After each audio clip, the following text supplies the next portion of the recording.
వాళ్ళు నిరంతరము మాకు శ్రేయస్సు కల్పించుగాక. నాకు అనలేదాయన.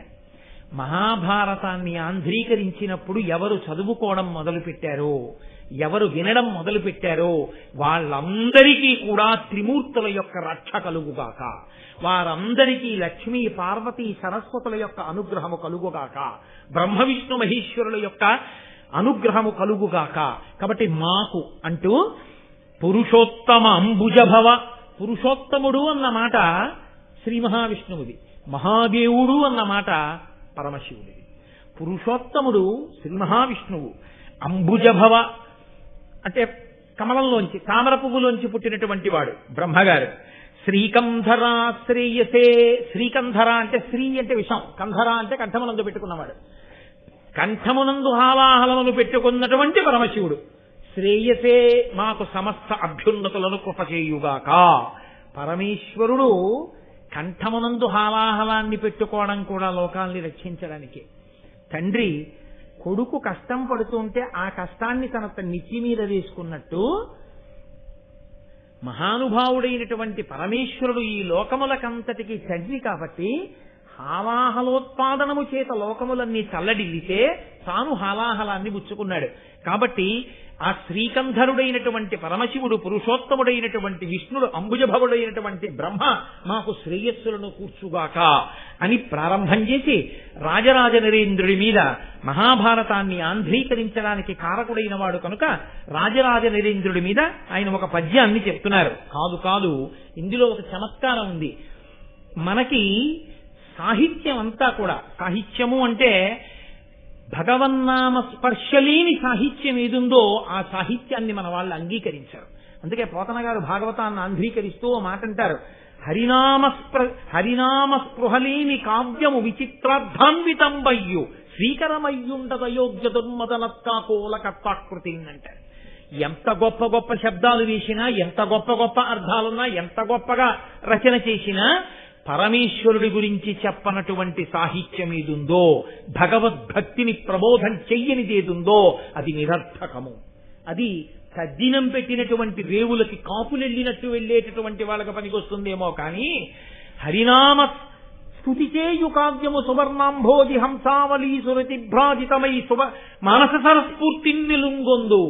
మానస సరోవరానికి ఎవరెడతారు? పాపాలు పోగొట్టుకుందామనుకునేటటువంటి జిజ్ఞాసులైనటువంటి మహాభక్తులైన వాళ్ళు వెళ్ళి మానస సరోవరంలో స్నానం చేసినట్టు, హంసలు మానస సరోవరంలో ఉండేటటువంటి నీటి మీద తేలియాడి తామరతూండ్లు తిని ఆడుకున్నట్టు హరినామస్తుతి చేసినటువంటి కావ్యములను ఎవరు చదువుకుంటారు అంటే హరిని చేరుకుందాం అనుకున్నటువంటి వాళ్ళు చదువుకుంటారు.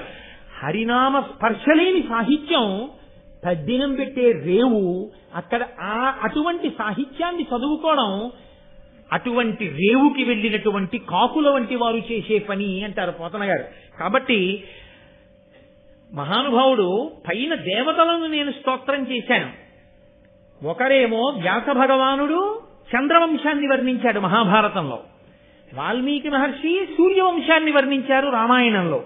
సూర్యవంశాన్ని, చంద్రవంశాన్ని, రెండు వంశాల్ని వర్ణించి మనకి ధర్మాన్ని నేర్పినటువంటి వాళ్ళు వ్యాసుడు, వాల్మీకి. వ్యాసుడు, వాల్మీకి ఇద్దరు సూర్యచంద్రుల్ని ప్రస్తుతి చేశారు. ఆ సూర్యచంద్రులే రాత్రి పగలు ఉంటారు. సూర్యచంద్రుల్ని ప్రస్తుతి చేసినటువంటి వ్యాస వాల్మీకులు మన సాహిత్యానికంతటికీ కూడా రెండు కళ్ళ లాంటి వారు. అందుకే వ్యాస భగవానుణ్ణి, వాల్మీకిని స్తుతి చెయ్యకుండా, వాళ్ళకి నమస్కరించకుండా అసలు ఏ విధమైనటువంటి భగవత్ సంబంధమైన ప్రసంగాన్ని పెద్దలైన వారు చెయ్యరు. వారిద్దరికీ నమస్కరించి మాత్రమే చేస్తుంటారు.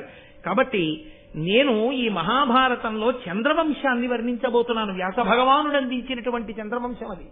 కాబట్టి నేను ఇప్పుడు చంద్ర సంబంధమైన కీర్తన కూడా చెయ్యాలి.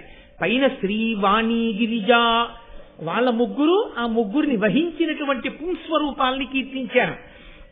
అందుకని రాజరాజ నరేంద్రుణ్ణి అడ్డుపెట్టి రాజ శబ్దం చంద్రుణ్ణి చెప్తుంది.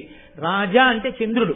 అందుకని ఆ చంద్రుణ్ణి కీర్తించడానికి, చంద్రవంశాన్ని కీర్తించడానికి నన్నయ్య గారు రాజకులైక భూషణుడు, రాజమనోహరుడు, అంజరాజ తేజోజయశాలి, శౌర్యుడు, విశుద్ధ యశ శరదిందు చంద్రికారాజిత సర్వలోకుడు, అపరాజిత భూరి భుజా కృపాణ ధారా జలశాంత శాస్త్రవ పరాగుడు రాజమహేంద్రుడు రాజమహేంద్రుడు ఆయన రాజమహేంద్రపురాన్ని ఇప్పుడు మనం రాజమండ్రి అంటున్నాం. ఆ రాజరాజ నరేంద్రుడు ఆ చాళుక్య వంశానికి చెందినటువంటి వాడు. మనం ఇప్పుడు రాజమండ్రి అని పిలువబడేటటువంటి నగరాన్ని రాజధానిగా చేసుకుని పరిపాలన చేసినవాడు. ఆయన్ని స్తోత్రం చేస్తూ రాజకులైక భూషణుడు, రాజులు అనిపించుకున్న వాళ్ళందరిలోకి కూడా గొప్పవాడిగా కీర్తింపబడినవాడు కాదు. రాజకులైక భూషణుడు అన్నది పైకి చంద్రుడికి సమన్వయం. కాబట్టి రాజమనోహరుడు, రాజులందరిలోకి కూడా చాలా మనోహరమైనటువంటి స్థితిని పొందినటువంటి వాడు.